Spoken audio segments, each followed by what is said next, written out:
no better group of people than my next set of guests. I wanted to give everybody an opportunity, the experience to look into their eyes, and hopefully you see what I see.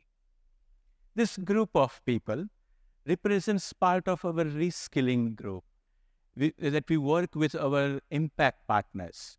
To welcome people from all over the world who are joining us from Japan, from Australia, India, US, and many other countries. I'll give you a second to take a look at them.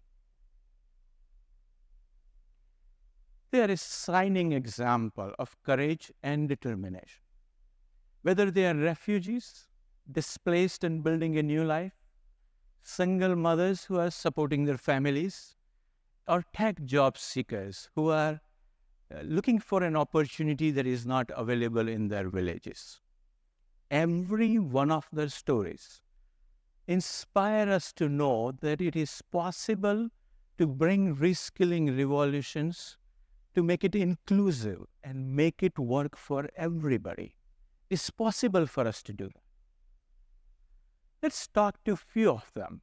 I see Spencer here. Spencer, great to have you. How are you? I'm doing good. How about you? Good. I'm enjoying myself up here on a stage. Spencer, one thing I remember in our conversation is you were a line cook in a burger place, and now you are creating AI and automations. Tell us your story. Yes, sir.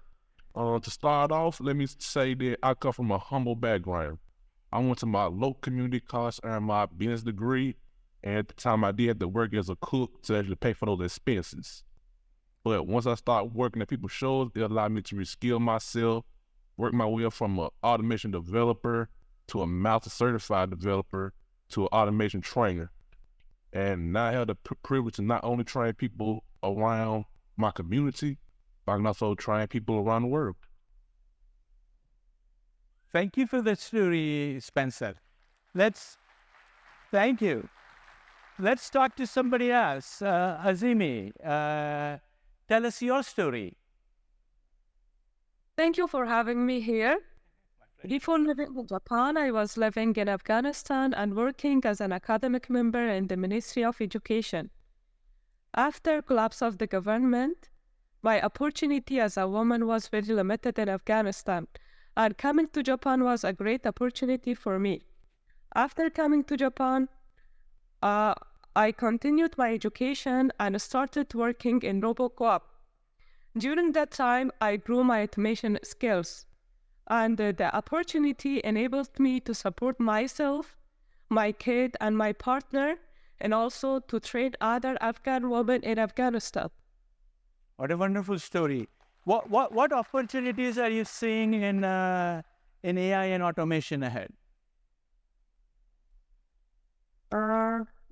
As I have a 9-month-old baby, it's a great opportunity for me to have